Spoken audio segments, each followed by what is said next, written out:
Carolina. How are you doing? I'm good. How are you? I'm great, thank you. Nice to finally speak to you Yeah, I know. online. But time goes by so fast. I feel like it was like 2 weeks ago when we scheduled this, and now it's like finally the day. And I know you enjoyed the read, so I loved it that to makes bits. Yeah, us so yeah. happy. Uh-huh. Well, if it doesn't feel like 2 weeks to me because I mean, that it took me quite a long ride. A lot of different things that went on in the story. Um, I mean, like I said, I loved it to bits. And I'm actually not a huge gothic horror reader. I mean, I do like it, and when I find out like a really good one, I really do enjoy it. But I'm not a huge gothic horror reader. But this one really pulled me in. I couldn't explain it. I think possibly what really pulled me in the most was the fact that it just felt so vivid and so really kind of I could feel every sense, even the smells and all these different kind of things. Everything just kind of really pulled me into the whole story and the whole location of the book, Thank which you. which brings me to my first question. I understand that when you first visited there, about 10 years ago, you went with your brother. You actually visited the Yes. location that it's inspired by now. And I guess that was Yeah. one of the kind of the seeds that set the story, this Bochica I mean, novel growing, yeah, no? I mean, I didn't like back then, of course, I didn't know I was going to write a book about it. I remember seeing the place for the first time because like I knew about it. And I think everyone in Colombia knows about it because it's like a super famous place. But just like being there and seeing the house and how beautiful it is, but at the same time, you get this like feeling that there's like something off. And then it might be because you hear stories of people saying it's haunted, and a lot of people go to that place to like kill themselves, Yeah. literally. Um, so it might have been like a combination of, how cold it is and how beautiful the place is, but it just like made me wonder how can such a stunning place, a beautiful place, the house, the waterfall, be, like the carrier of this like potential ghost stories, and how, it could act as a good disguise for like the dark, if you will, that lurks in the corners of the house or in the corners of the place. That was definitely like the first seed, but I just didn't know back then that I was ever going to write a book. I mean, I guess it led me here, and I'm here and we're here now talking about it. But back then it didn't, like, I didn't really think much of it. Like I Yeah, would it was just ever like, okay, write on a flash, anything this about would be a it. great place as a setting, as a book now, yeah, as a story, yeah. Yes, but then like I think it was back in 2021 when I actually sat down to write the book. I was like, I need to go back to, what I felt when I visited. And this is a place that I want to explore. And I guess the rest is history. We're Uh-huh. here. But yeah, it was like, that's like when it all began, even if I didn't know what was going to happen. Mhm. Um, Well, I mean, you say that side of the story is where it all began, but I'm guessing, especially kind of like of certain mentions of Gothic literature in the book itself, especially the Brontes, which is kind of where I'm from originally. I'm from very close to Haworth, so I went there a lot of times when I was a kid with my parents. Yeah, that's so really, that must have been something that kind of that was more of a seed, more of a genesis from way back when, well before you even decided to write this story, you know? yeah, I mean, I've been reading horror and watching horror movies for pretty much my entire life. The first horror book that I read was The Exorcist, and then I read The Shining. And I was like those were my dad books. Like I wasn't even supposed to be reading Right. those. But I just didn't have anything else that I could grab. And I remember The Shining, especially, I read it and I became obsessed with it. And I was like 8. And I've been like rereading that book every year ever since. And I'm Every year, really, 31 yeah. now. And yeah, I don't know what it is. I mean, I know it's just such a special book for me. And I reread it every single year. And yeah, you could also say that's where it all began, where my love of horror began. And it's funny because, Bochica is like the comps are Mexican Gothic and The Shining, which is like feels like really special. And also like the fact that Bochica is set in a hotel, like The Overlooking. Shining Yeah. is. It has, I think it has there's a lot of like overlap. And it was definitely intentional because I mean, this is the book that I've been reading my entire life. And that's where like my love of horror began. Um, so it was like hard not to let some of those things like, seep into the story, whether it was like intentional or unintentional. It's a book that means a lot to me. And then, of course, I read all the classics, and then I read, like the Brontes, like Antonia in the book. And I've been reading horror, like I said, for like my entire life, and it's like really like a safe place for me. Um, and yeah, I guess that took me Uh-huh. to where I'm at right now. Hmm. Was there any specific reason why you decided that this would be kind of your first full-length novel? Was there any specific reason why was this anything specific? I think I don't know where I read it, but I think I read somewhere online that you have to actually you have to study, is it political history? Or you study the history of, and that's something that you kind of maybe kind of led you to, or really informed you to this story. Yeah, I mean, this wasn't the first book that I ever wrote. In fact, I've written many books, and not all of them are horror. I've written fantasy, I've written romance, and then it was just like the fact, like the fact that this was the first book that, like got picked up by a publisher doesn't really mean that I wasn't really writing anything Yeah. else before. But this was the book that, like changed my life in so many different ways. And, it could have been another book, but it was this one.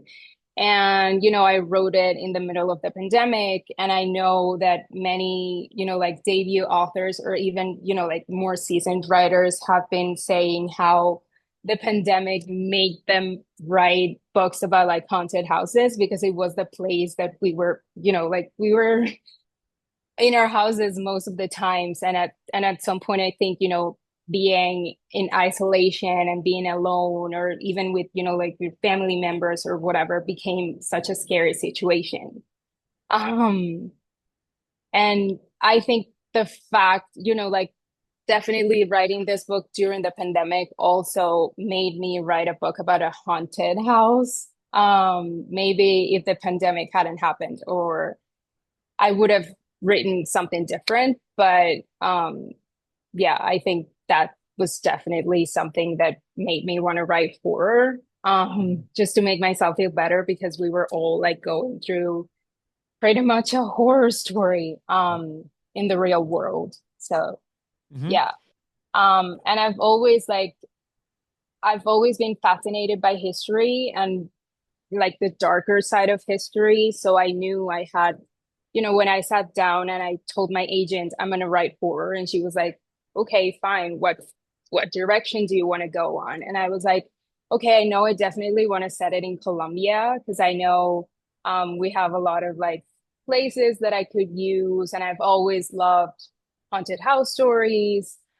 So this just felt like the right place for me to begin. And then, yeah, it was just like doing a lot of research. I couldn't really visit the place because we were all like, going through the pandemic. So the place was closed. So I couldn't really visit. So I had to go through a lot of like online archives and that kind of stuff to sort of like, get at least the foundation. And then I was able to visit while I was editing the book, but I haven't been there in like 2 or 3 years. Um, so yeah, it was a lot of like, you know, part of it was the fact that I've always loved haunted house stories. And then the other side of it was I'm fascinated by history, and I knew I needed to do a lot of historical research to get the book right. So yeah, Hmm. I don't know if that sort of like answered your question Absolutely. Yeah, around. yeah, absolutely. But yeah, I mean, you mentioned that you're very interested in the history of these kind of these stories. But I know I was reading another interview that you did that you mentioned it was very important for you to what was it now? Uh, what is it? I can't remember what it was exactly, but it was very important for you to kind of to show traditions not in the typical way that we see them in horror tropes and terror tropes, that they're usually kind of these people that have the crazy cults or these kind of things. You wanted it was very important for you to kind of show how these were so important to people. Yeah, because I think, with this place, this is a sacred place for the Muisca people who are like the indigenous people who, have lived in this territory for like, before the colonization happened. And sometimes I think that something that happens, especially with like haunted house stories, is that the house was built on some sacred land, and then somehow the story villainizes the indigenous community or the like the native people that are in the land. But I think that's not the point. The point is that this house shouldn't have built there, Yeah. shouldn't have been built there in the first place, like to begin with. And that's something that I was like very intentionally, like I didn't want to do that. Um, because that's not the point of the story, to villainize, like the traditions or whatever happened in there in terms of history and what the native people did with the place.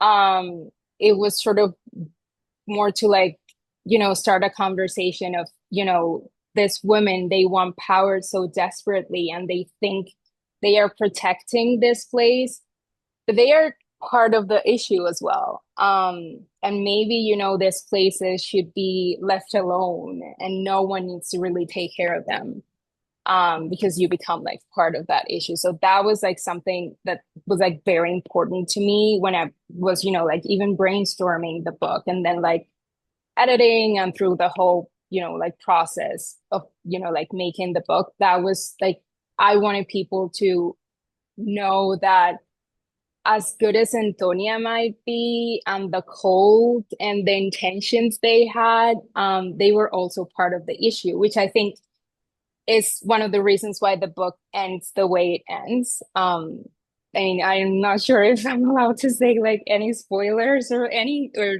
you know, That's completely up to um, you. No, but probably better if you don't know, so they can enjoy the book. Yeah. yeah, because like, you know, you can Google and you'll see that the place is there still. Yeah. And like nothing has changed. So the book sort of like takes a little bit of a different direction when it comes to like reality.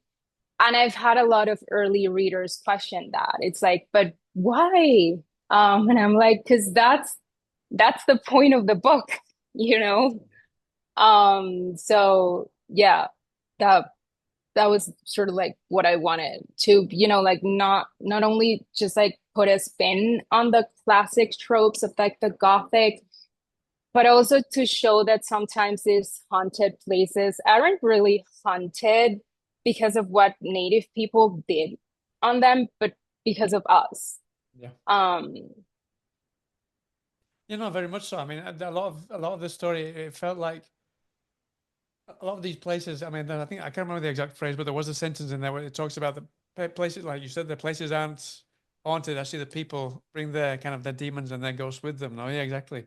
What was it? yeah. What? I mean, what specifically brought you to kind of tell a haunted house that way, rather than having a kind of a haunted house with like your own or something like this? What was it about, kind of, especially the kind of female centric story, for you to bring then this idea that ghosts don't haunt places, but actually people haunt the places? Where did that idea come from specifically? I think it's because that's the kind of things that actually scares me. Like our own ghosts are the things that I'm not really a believer. I'm not a religious person. I don't really believe in like ghosts in this like literal way. I mean, I would love to believe because that sort of Yeah, like seems cool, but I just have never really believed in them. But I do believe that we carry demons inside us. There's things that, we could have done that we didn't do, and those things haunt us.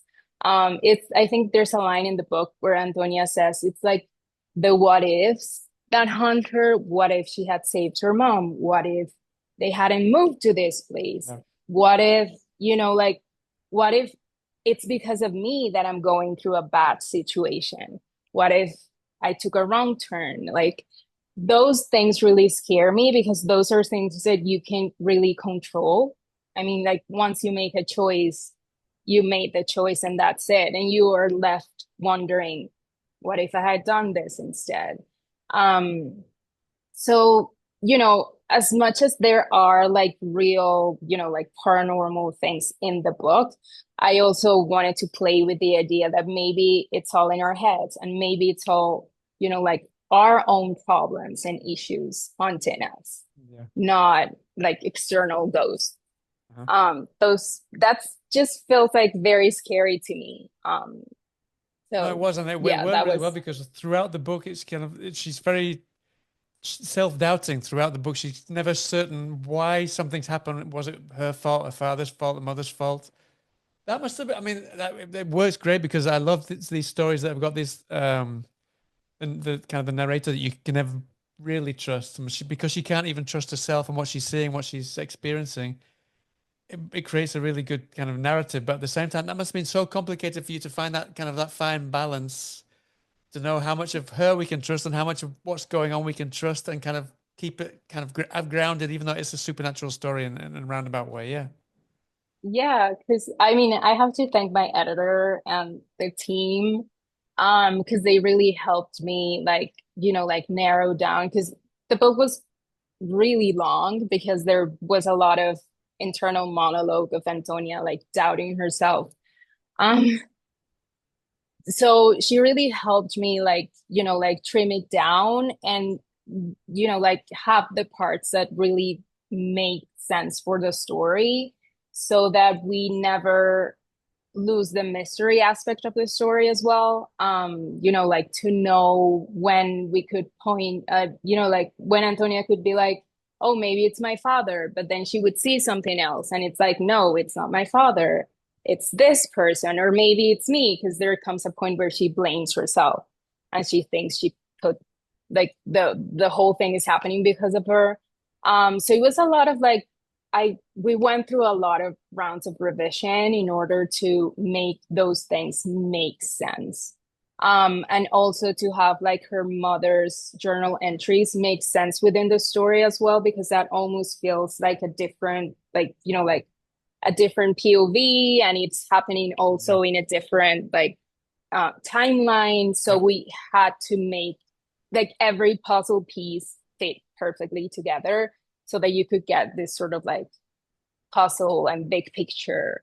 And it was and trying to make it like as less confusing as it could be. And when it is confusing, I think it's because it the story is making it feel confusing because Antonia doesn't really know what's happening. So it's like intentional and not something that we overlooked in terms of like editing the book.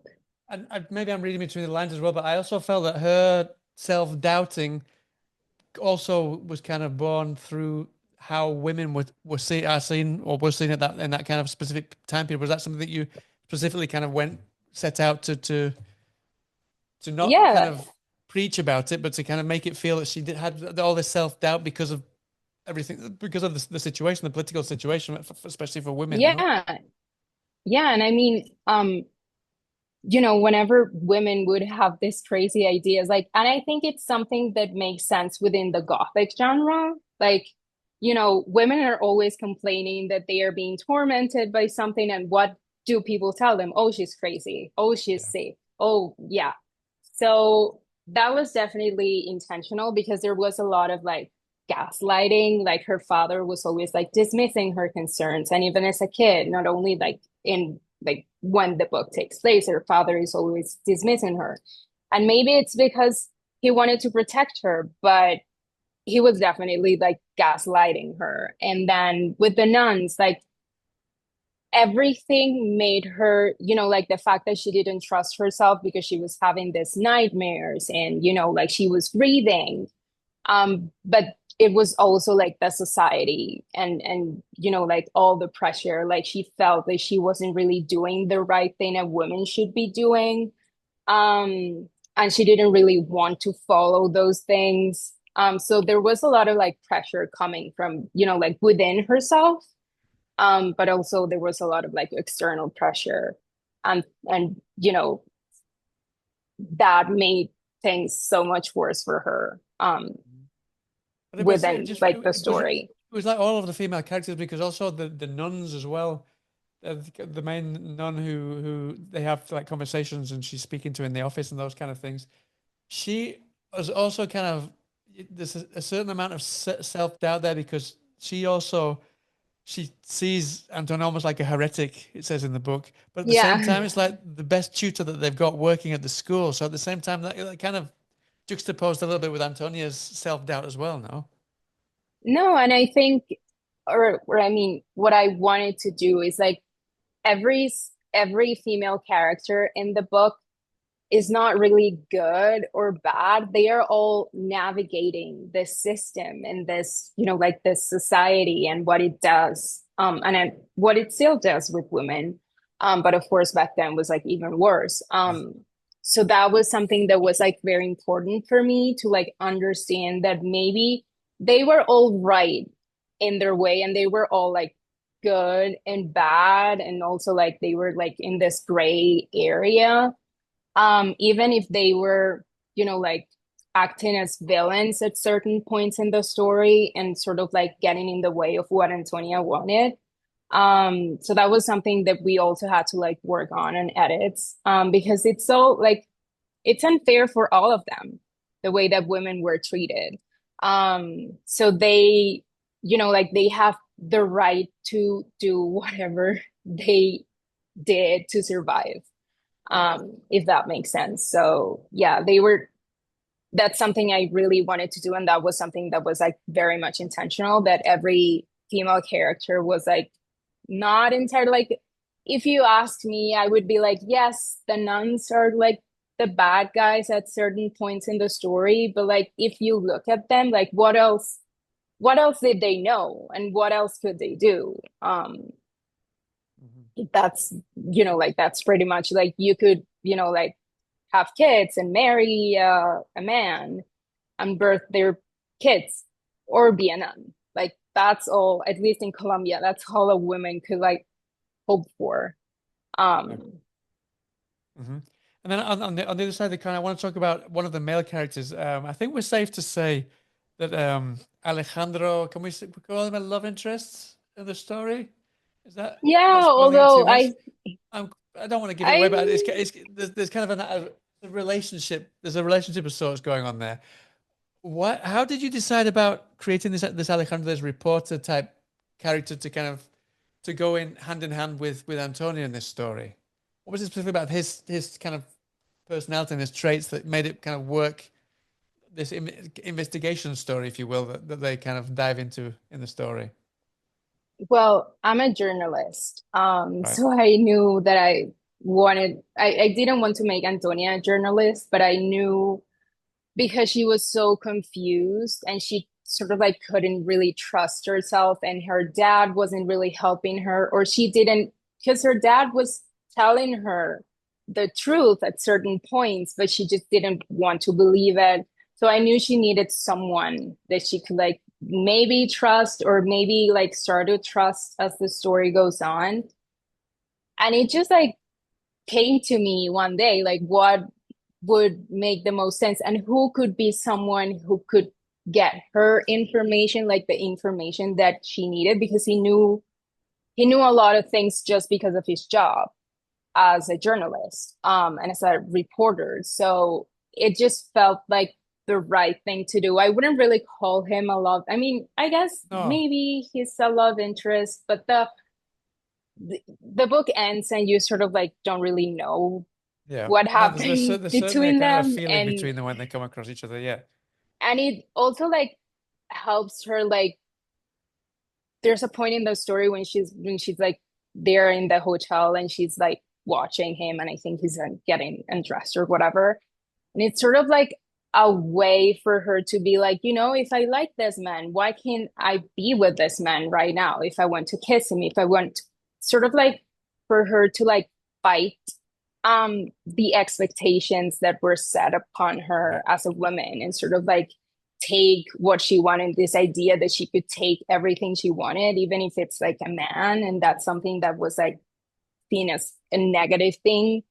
So it sort of like his character also served as that, as a way for her to like confront this emotions that are like very normal for us to have, like us all, not even just women or men, like everyone um has the right to like, you know, have these desires or whatever. So it was also a way to like help her sort of like show that side of her. Um, and that's how it came to be, was like a combination of, you know, who could help her and who could be someone that could have access to certain information that maybe she doesn't and she can't really have access to. And also like playing with this idea that she can like, you know, go and do whatever she wants, even as a woman, that she's allowed to like, you know, have this sexual desires and, you know, kiss a man if she wants to kiss a man or whatever. um so yeah, that's sort of how he came to be. You know, my agent calls him like, there's not like, I wouldn't say there's a lot of romance in the book. No. It's more of like, it's a ship that never sails. Like maybe something happens after the book ends, but if people ask me, I'm like, no, it was just a product of the situation she was living in. Yeah. And he's a handsome man and she likes him, but maybe nothing really comes out of it. Like maybe they're not together. Like if the book was real, maybe she never got married because she's a woman and she's allowed to do whatever she wants, or maybe they're together, like whatever. Uh, um but yeah, he's sort of like a product of the book. Like I definitely didn't start writing the book knowing who he was and yeah. what he was going to do. It was more of like a result of like what the book was asking me to do and what the story was asking me to do. Hmm. Yeah. Uh-huh. And also, I don't want to give too much away about the family that take over the family house, but that take over and kind of convert it into a hotel. Was there any kind of specific part of society that you were trying to kind of create a cutting commentary there specifically that you wanted to, even though it's set in kind of the 1920s? Yeah, I mean, just like that was very much me pulling from actual history of Right. the things that happened there when the hotel was built and when it started, you know, like when it became a hotel and people started visiting. It was pretty much a place that only the elite could afford. So like you could just, someone, a middle class person couldn't afford it, and you had to be like, you had to belong in this society circle, like very specific people that could go there and stay there or have like their parties there. So I knew that I wanted, you know, like the house to fall upon this very specific people, because they're also part of the problem. And how, you know, like this, during the party, for example, you see that there are native people acting as like the waiters and the waitresses, and how like they have sort of like taken these people who actually own the land to like be serving, you know, like people coming from Bogota. And sort of like how twisted it all is, that you're not only taking these places from them, but you're like making them work for you, and sometimes for like nothing. And this is a place where they go to like perform all sorts of like ritual, like the native people, the Muisca people that inhabit the place. Even to this day, this is a very much sacred place for them, and they go there and they gather there. But at the same time, like back then, for example, you know, they were the ones working in the hotel, and seeing these people sort of like mock them, because that's what they did. And if you go to the house, you'll see that they have like all this like muisca carvings and all like these things that are beautiful, but are sort of like a way to mock the native people as well, because they wouldn't have really portrayed themselves as that, and how it's become like, like furniture and pretty things to look at. Like you take their cultures and destroy them and twist them in such a way where it's like you make them art for other people to enjoy. So that was sort of like what I wanted. Like to show like how the elite back then took these places, built, like buildings and stuff on them, and then took the people and basically like mock them and mock their culture, and villainize it as well. Um, so yeah, that was like really intentional as well. Something that I don't want to go too far into detail with it, but I love the fact that that these people who've taken over the hotel are so willing to kind of use as was like Antonia's father, for example, use him as who possibly going through some kind of mental health problem, and use him to kind of to as an excuse to get away with what they're trying to get away with as well. No, and I get the feeling that mental health was something that you also wanted to kind of shine a light on in here, specifically that people of power can kind of make use of people who are suffering to get the powers, one of Yeah, these powers that we talk about in the book. it's one of the ways in which, like you read about these places that aren't I wouldn't like, maybe there aren't really ghosts in there, but there's definitely dark history. And there was a lot of like twisted things happening there, and how that, again, going back to your question about, like the ghosts that we bring with us, like how we carry those things around and how we can hurt people more than a ghost can. Um, so yeah, that was like, there's a lot of like sides to like this story and this place specifically, the hotel, like in real life, that there was just like a lot of things that I wanted to sort of like tackle and sort of like blend together, because I definitely didn't want it to feel like there was too much going on. Yeah. But those were certainly things that I wanted to like play with. Like what happens when, like if this person is mentally ill, like does that make them someone you can't really trust? Like maybe they are telling the truth and you're just dismissing them, or like using Mhm. them to like hide a bigger truth. Um, so yeah, that was, like you said, that was also something that we wanted to tackle when it comes to like talking about power, and how powerless we can feel when people don't really trust us because they think it's all in our heads. But I mean, like grieving is a real thing. Like it's a thing we all go through.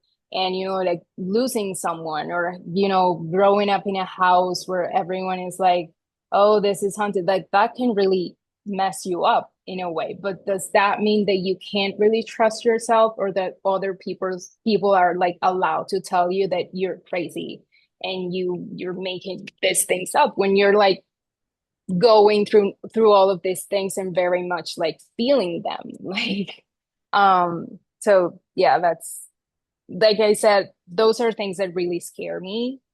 um Feeling so powerless that not even I can trust myself, that's something that's like very scary to me, um more than ghosts or a monster, or a serial killer, I think.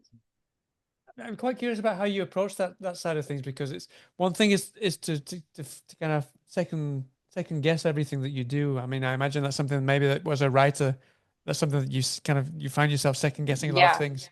I'm quite curious how you approach writing that, getting that, putting it onto the page, because one thing is to kind of doubt yourself, but one thing is to create a narrator, because she's ultimately the narrator in this story, to create someone that we want to trust, but at the same time, she doesn't even trust herself. That must have been really complicated to write that, to get that kind of written on the page Yeah. exactly how you wanted to explain it to people, no? To get it across to Yeah, and people. I mean, there were a lot of like I said, we went through a lot of editing passes, sort of like trying to piece everything together and to balance everything in a way that Because at times when you read from this unreliable narrators like perspectives, it becomes quite frustrating when you're like halfway through the book and you still don't know what's happening. Yeah. Like sometimes it's intentional and that's like the whole point of the book, and that's fine. But I know that readers, because I'm a reader too, and I know that I can get like really annoyed when I'm like, okay, Right. but when is it gonna happen? Like Yeah. am I gonna know if I can Especially if trust it you? So shifts like they, one way, then another one, which with this book does, but in a way that doesn't frustrate the reader. Yeah.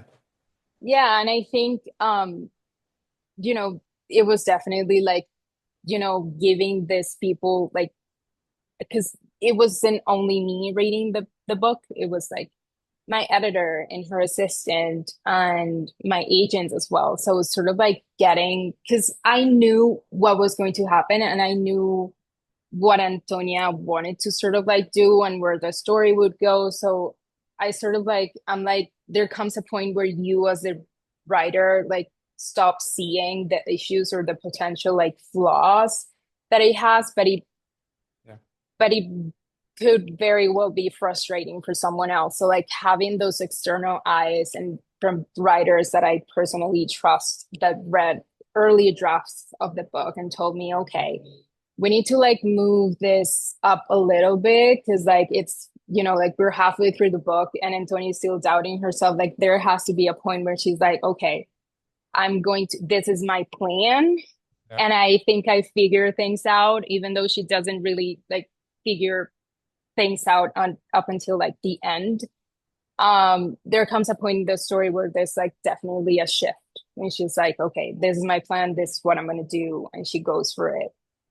But there was, yeah, definitely like a lot of like editing passes and sort of like trying to balance things out so that we got the right amount of like her being annoying or being all, paranoid and confused, and her, like allowing herself to trust other people, which is one of like the reasons why Alejandro is there. Right. Um, so like she can like sort of like lean on him and start to trust him. And there's a point in the book where he's also telling her like, you need to trust me because like if not, this makes no sense. And she doesn't really have anywhere else to go because her dad is in jail. And no one can really help her. And since she can't really trust herself, she needs to like lean on someone. But yeah, it wasn't like it didn't just come out like that. It was Yeah. definitely like a lot of passes of revisions. And I think sometimes writers are afraid to say or are like ashamed to say that they have to go through a lot of passes of revisions. But that's just like a standard part of the Of process, and course, that yeah. just makes the book much better. But I guess we're all like afraid to admit it. No, but Maybe. it worked really well. I'm sorry to interrupt you, but it worked really well because it just felt really, really perfectly paced because there's certain things that she discovers, and that kind of makes her kind of path of thought Put like the picture change. together. And it doesn't feel kind of long-winded or trying to draw something out. It just really feels like specific plot points switch her way of thinking. It worked really well, I thought. Yeah. Thank you. That makes me so happy because it means we did a good Oh, you did a job. good job here, yeah. The passes were worth it, yeah. No, just before I let you go, then obviously this is what you're promoting now. But like you said, you've written quite a few books beforehand. So, following this, have you got something that you'd like to get out next? Is that kind of your passion project that you'd like to get out next, or have you got something almost definite that you Well, can? I have more horror in me. And I definitely like I can't really say anything Yeah, yet. Because I think part of being a writer is like being forced to keep a lot of secrets and things that I'm not really allowed to share yet. But yeah, I have more stories, more. I told my agent the other day that what I wanted to do ideally is to take you on a trip around Colombia's most haunted places. right, So hopefully I can talk more about that in the next weeks or so, like right. definitely after Bochica comes out. But I have more places that I want to visit, and more horror. that I want And more time to, periods, or write. more time periods, or you kind of prefer to set things Yeah, more in the kind of the early I have a 1900s. few. I have a few. I guess it depends on the story. I have a few ideas that go way back in the Right. past, more than Bochica does. I have some that are like more contemporary, but I guess it's more of what the story demands and what makes more sense when it comes to like the story I'm writing Yeah. rather than me being like, okay, I want to set this in the present or in the past. But there is definitely more coming from me, and more of like Colombian or Latina horror coming from me in the future. So hopefully I can share something soon, Yes, and that's good I'll to hear. definitely let you know if when I'm allowed to talk about Uh-huh. it. Brilliant. Something else that I want people to know is that I think you were going to go on a press tour, but unfortunately, that's had to be cancelled now because of things that happen at the moment. But I think Yeah. you're doing some stuff online now. So can you Yes, let people we have. know how they'll be able to catch those things online? Well, I think the best thing, like I'm active on Instagram and I'll be announcing like events in the next several weeks. But you can also sign up to my newsletter because I have a newsletter, and I'll have an update for like those book events soon. But yeah, I think Instagram is where you can find me and where I'll be announcing all of the fun stuff that we have planned. It was unfortunate, like you said, that we had to cancel because of like, like the current situation of the world. And I just wouldn't feel safe traveling to Yeah. the States right now. But we have fun things coming, and hopefully in the future, in the coming months, if like things get a little bit better, I can go to the States and meet readers in person. Um, but yeah, for now we have a lot of things planned. So people should, like make sure to like follow me Yeah. on Instagram, especially because I'll be announcing them over there. Brilliant. I'll keep my eye as well, and I'll make sure to pop all the different links or whatever on the underneath the video and all of those kind of things. Yeah. Uh-huh. No, Well, I'm listen, so glad you enjoyed the book. And no, I I loved it. think, Brilliant. Yeah. it's always so special when you find someone that not only enjoys the book, sort of like sees what you were doing and is able to like, like, because a lot of people will read the book and will tell me, "Oh, I loved it," and that's great. I'm so grateful for that. But when someone like sees the things that you were doing and that I Want to get intentionally across. Yeah. try to Yeah. see and that aren't really like obvious all the time, that's very special. So thank you so much. We're all really happy. I know the team is like super happy, and I certainly am. Uh-huh. And I was so happy to chat with you. No, it's been so good to speak to you about it, and I loved it to bits. I can't wait for people to read it. Um, hopefully we'll get to bump into each other sometime when you do get manage to get a press tour or something going. And failing that, well, I hope Yeah. to be able to speak to you again about the next book or the next project that you get off Yay. the ground. Fingers crossed. Yay. Fingers crossed. Yeah, I'm hoping because like I hate keeping secrets, but a lot of this, like being an No, author but it's is good like when you get to a stage in your career when you have to keep secrets. That's a good sign. That means you're going somewhere. yeah, thank you. I'll make sure to let you know as soon as I'm allowed to.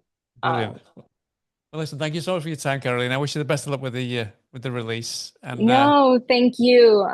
This was and I'll so give much you fun. oh yeah, and I'll give you a shout as soon as it goes live, and hopefully we can get as many books sold as possible when it comes out. Oh yeah, that's the dream. That's what's haunting me right now. That's my Oh, come ghost on, right it's there. great. You're gonna do really well. I mean, I found it on.